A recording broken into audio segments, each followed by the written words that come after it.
Eu imagino que todo mundo aqui esteja bem acostumado com aplicações como o Google Maps ou o Waze, que calculam a melhor rota entre dois pontos, certo? Então, a melhor rota nesse caso está entre grandes aspas. Ok? Então, a gente está realmente tão acostumado a usar que a gente não para realmente se perguntar se aquilo ali é realmente a melhor rota. Como é que aquele algoritmo funciona? Como é que ele está calculando aquela rota para a gente? Porque se você parar para pensar, ele não realmente tem como calcular a melhor rota entre dois pontos, porque ele não consegue levar em consideração todas as possibilidades, certo? Por exemplo, se você quer ir do Rio de Janeiro até São Paulo, não tem como o Google Maps considerar a possibilidade, por exemplo, passar pelo Acre, certo? Dando uma volta pelo Brasil. Talvez você economizasse tempo, mas se você fosse de carro, talvez fosse melhor ir direto do Rio de Janeiro até São Paulo. Não tem como o Google Maps, por exemplo, pensar se você tem um foguete em casa e a melhor forma de você ir do Rio de Janeiro até São Paulo é subindo seu foguete. Não tem como ele saber isso. Então, o que ele faz, na verdade, é calcular mais ou menos a melhor rota que ele pode com o tempo que ele tem. Então, essa é uma estimativa de tempo que ele tenta encontrar para você uma rota muito boa, certo? Ou então, ele usa algumas estratégias para cortar algumas possibilidades. Do ponto de vista da programação, encontrar o melhor caminho entre dois pontos é um assunto extremamente importante. Não só para problemas como esse, problemas logísticos, mas também existem vários outros problemas que usam essa premissa de encontrar o menor caminho, ou no caso, o melhor caminho, como subrotinas, certo? Então, às vezes, para você resolver um outro problema de uma área completamente diferente de logística, você tem ali no meio um problema de melhor caminho que você tem que resolver. Dito isso, os melhores algoritmos que a gente conhece para encontrar o melhor caminho entre dois pontos quaisquer são algoritmos que tentam todas as possibilidades, certo? Eles tentam todas as possibilidades de uma forma esperta, ok? Eles não realmente tentam todas as combinações, mas eles fazem os cálculos, por exemplo, baseados em um ponto de saída único, ou então um ponto de alvo único, enfim. Mas para aplicações reais, isso não, na verdade, não é muito bem tratável, certo? A gente não pode calcular todas as possibilidades, todas as ruas que você poderia pegar indo do Rio de Janeiro até São Paulo. Você tem que ter alguma forma de cortar ruas que você acha que são menos prováveis que vão aparecer na sua rota entre o Rio de Janeiro e São Paulo, por exemplo. O grande problema entre contar os dois pontos é, de novo, a quantidade de caminhos possíveis. Então imagina que você está nesse prédio azul aqui, certo? E você quer chegar nesse prédio aqui atrás. Quais são as possibilidades de você chegar nesse ponto até esse ponto aqui? E aqui nós estamos trabalhando com pontos próximos um do outro, certo? Então você poderia, por exemplo, considerando que todas as ruas aqui são ruas de mão dupla, então você poderia vir aqui por cima, por exemplo, fazer essa curva aqui, subir aqui de novo e pegar aqui. Ou você poderia vir por baixo, pegar essa rua, vir para cá e pegar essa rua. Ou você poderia vir por baixo, subir de novo, pegar a direita e vir chegar aqui. Então, o número de possibilidades até para dois pontos relativamente próximos é bem grande, certo? Aqui no caso, esse aqui é um exemplo obviamente exagerado para a gente ter um exemplo claro para a gente poder fazer aqui visualmente, ok? Mas na vida real, você também não vai precisar pegar dois pontos tão próximos assim um do outro no GPS, eu imagino, ok?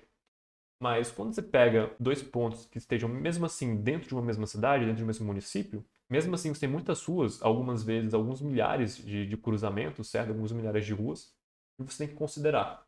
Então a pergunta é: como é que você acha as ruas que são mais prováveis de encontrar na sua solução e como é que você corta o restante? Como é que você tenta retirar o restante, certo? Então aqui vamos imaginar o seguinte: nós temos aqui dois pontos. Esse meu ponto verde é o meu ponto de saída e esse meu ponto vermelho é o meu objetivo. Eu quero chegar nesse cara aqui de alguma forma, não importa como, certo? Então, considerando que esse aqui é o meu ponto de saída e esse aqui é o meu ponto de chegada, eu quero fazer o seguinte: ao invés de tentar sair aqui e ver quais são os caminhos possíveis, eu vou fazer o caminho contrário, certo? Eu vou fazer o seguinte: eu vou fazer o caminho contrário. Vou perguntar o seguinte: eu tenho certeza que eu cheguei no vermelho. Ok. Para eu ter chegado no vermelho, quais foram os pontos que eu tive que visitar? Eu sei que eu tenho que visitar pelo menos um desses três aqui, ok? Considerando que essas linhas brancas aqui são vias de mão dupla, então eu posso vir tanto nesse sentido aqui, quanto voltando, certo? Tanto para cá quanto para cá. Então, só tem três vias que chegam no vermelho. A via que sai desse ponto, a via que sai desse ponto, a via que sai desse ponto. Eu sei que eu tenho que ter pego pelo menos uma dessas três aqui. Então, ok. Vou marcá-las de amarelo. Então, o que isso aqui apresenta para mim? Eu tenho certeza que eu cheguei no vermelho a partir de um desses pontos aqui. Mas para chegar nesses pontos, eu tive que sair de outro lugar, certo? Então nós vamos voltar mais uma etapa. Quais são os possíveis caminhos pelos quais eu cheguei nesses pontos aqui? Então, eu vou marcar esse caminho de laranja. Então, a gente já começa a perceber o seguinte. Nós temos já alguns caminhos mais prováveis que outros. Por quê? Se vocês perceberem, esse ponto que está aqui na distância, ele é um caminho laranja, certo? Só que a distância entre ele e o ponto verde é bem grande, certo? Então, é muito mais provável que eu tenha vindo a partir desses dois pontos aqui do que vindo por esse caminho aqui. Talvez eu tenha pego esse caminho, certo? Sem nenhum problema. Só que o que acontece? É menos provável. Então, ok. Mais uma vez, nós vamos voltar a mais uma etapa. Ótimo. A partir daqui, nós já temos caminhos possíveis. Desconsiderando esses dois pontos aqui, todos os outros pontos do meu grafo já tem um caminho que eu posso seguir. Então, aqui eu posso vir para cá, descer, vir para cá e descer, chegar no vermelho. Ou posso vir aqui por cima, depois descer e vir para cá. Ou posso vir aqui por baixo, descer e vir para cá. Enfim, tem vários caminhos, certo? O único caminho que eu não tenho ainda é o caminho que passa por esses dois pontos aqui. Então a gente vê o seguinte, esses dois pontos, eles provavelmente são os menos prováveis de entrar em uma solução minha. Por quê? Porque para eu considerar esses dois pontos aqui, eu já considerei todos esses caras aqui. E o que acontece? Para eu pegar esses caras aqui, eu tenho que ter certeza que nenhum desses outros caminhos aqui é melhor. Então, como eu tenho uma grande quantidade de caminhos aqui que eu já vi que são possíveis, esses dois aqui acabam sendo menos prováveis. Okay? Esse aqui é o meu argumento. Não vai funcionar para todos os casos, tá? Às vezes, o melhor caminho vai passar por esse cara aqui, mas aí é o pior caso possível, certo? Porque é o caso que ele está considerando todo do nosso gráfico. Então, ok. Aí nós temos só mais uma etapa, certo? Que é como chegar nesses dois pontos aqui. Para mim, o melhor caminho possível seria o caminho amarelo aqui, certo? Se o meu ponto de saída fosse um desses três aqui. O meu segundo melhor caminho seria se nosso ponto verde fosse um desses conectados por uma linha laranja. Mas nós não temos essa facilidade. Agora, o nosso terceiro melhor caminho em questão de computação, em tempo de computação, é o nosso ponto verde passando por esses caminhos rosas, certo? Eu falo em questão de computação porque, no pior caso, a gente vai realmente ter que calcular todas as possibilidades, aí não tem jeito, mas esse é o pior caso. Mas, num caso razoável, a gente só vai precisar considerar os caminhos que passam por essas arestas rosas, ok? Então, de novo, o melhor caso seria se nosso ponto de origem e nosso ponto de chegada fossem vizinhos, certo? Esse caso amarelo aqui. O segundo melhor caso, se a gente tivesse apenas um intermediário, ou seja, se a gente estivesse aqui em uma dessas pontas de uma linha laranja. O nosso terceiro melhor caso é o rosa e o nosso pior caso é passando por esses dois caras aqui. É em questão de computação. Tudo bem. Então a gente sabe que a gente quer evitar esses dois caras aqui. E a gente percebe o seguinte. Como a gente pode tentar fazer o nosso algoritmo priorizar o restante do nosso gráfico? Existem várias formas de fazer isso, várias formas muito espertas, até algumas formas que são bem complexas. Mas eu vou falar para vocês uma forma relativamente simples de entender, ok? Eu posso perceber que esses pontos aqui são menos prováveis de entrar numa solução porque eles são basicamente mais longe, geograficamente falando, do meu ponto vermelho. Então é como se, por exemplo, para eu vir do Rio de Janeiro até São Paulo, eu tivesse que antes ir para Minas Gerais, depois descer para o Rio Grande do Sul e depois, enfim, pegar toda uma volta, certo? Então pode ser, por algum motivo, que esse seja o melhor caminho. Eu acho menos provável. Então, como é que a gente define isso? Como a gente está querendo ver a distância geográfica aqui, nós podemos usar alguns cálculos de distância. Então, o que nós vamos fazer aqui é o seguinte, nós vamos apagar todas as nossas cores, certo?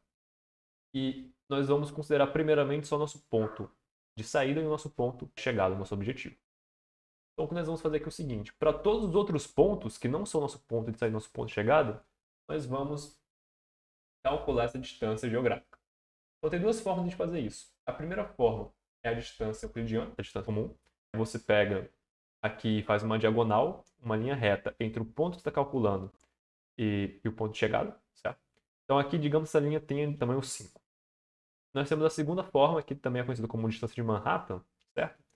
Que é, ao invés da diagonal, você pega os catetos, certo? Ou seja, o ponto descendo desse cara aqui até o máximo que você pode descer e depois indo para a direita até chegar aqui. Eu vou preferir usar a distância de Manhattan, porque para o nosso exemplo eu vou trabalhar só com números inteiros. e aí fica mais fácil de vocês visualizarem aqui no gráfico, ok? Então, ok. Considerando que eu vou pegar essa distância de Manhattan aqui, 3 mais 4 dá 7. O que eu vou fazer é o seguinte, eu vou pegar e vou adicionar 7 no meu ponto, certo? Qualquer caminho que chegue nesse ponto, eu vou, entre aspas, aumentar o peso virtual dele em 7. Porque essa distância desse cara para esse cara aqui. Esse cara aqui, eu vou fazer a mesma coisa. Bom, ele está um pouco mais para baixo, então ao invés de 3 ele tem distância 2, é vertical. Ele também está um pouco mais para a esquerda, então talvez a distância horizontal dele aumente para 5. Okay? Então mais uma vez nós vamos ter 2 mais 5, 7. E nós vamos calcular para esse terceiro ponto aqui. Nesse caso ele está verticalmente alinhado com o nosso objetivo, mas ele está mais para a esquerda. Então seria como se nós tivéssemos uma distância vertical 0 e uma distância horizontal de 4. Então esse aqui vai ter uma distância 4. Então, eu acho que vocês já conseguiram entender. Eu vou repetir esse processo para todos os meus pontos. Então, ok. Repeti o processo, fiz todos os cálculos e cheguei nesses números aqui. O que isso significa aqui para mim? Basicamente, isso significa que nós podemos ter a seguinte situação, certo? Digamos que nós temos aqui o nosso ponto de origem e que os caminhos para ir do nosso ponto de origem para os 3 vizinhos dele custem exatamente o mesmo tempo, certo? 2 horas para subir, 2 horas para cá, 2 horas para descer. Só que o nosso ponto que está aqui embaixo está muito mais perto geograficamente e, portanto, é mais provável que ele esteja na nossa solução do que os outros dois. Se a gente simplesmente rodasse um algoritmo aqui que tentasse pegar o menor desses 3 caminhos, como os 3 caminhos são iguais, eles são igualmente prováveis de serem escolhidos, certo? O que acontece aqui é que quando a gente somar esses custos 2 aqui, os nossos custos virtuais, nós vamos ter um critério de desempate, certo? O que vai acontecer aqui é o seguinte, nós vamos ter o ponto que aqui em cima tinha custo 7 mais 2 do caminho, vai dar 9. O ponto aqui na direita que tinha custo 6 com mais 2 do caminho vai dar 8. E o ponto que estava mais perto geograficamente do nosso objetivo vai ter tamanho 6. Como a gente quer sempre pegar o menor caminho, nós vamos acabar descendo aqui para esse ponto 6, certo? E, portanto, nós vamos estar mais próximos do nosso objetivo, ok? Então aqui nós já, entre aspas, pulamos uma parte do nosso gráfico. O que vai acontecer é que eu vou repetir esse processo, certo? Eu vou ter aqui os pesos e vou toda vez fazer essa estimativa e vou rodando esse algoritmo. No final, o que vai acontecer é que, na prática, eu vou cortar várias possibilidades, não vou precisar seguir o nosso grafo todo. No pior dos casos, o nosso algoritmo vai ser igual. Então, o que significa para a gente? Nós vamos ter um algoritmo que, no pior dos casos, ele já é um algoritmo muito bom para calcular a distância entre 2 pontos. E no caso médio, no caso prático, ele vai ser melhor. Então não tem por que a gente usar o outro algoritmo para essa situação aqui, em que nós só queremos encontrar a distância de 2 pontos. Esse algoritmo aqui é o que a gente vai aprender na aula de hoje, certo? Então agora que a gente já viu a parte teórica, a gente pode ir para a nossa parte prática.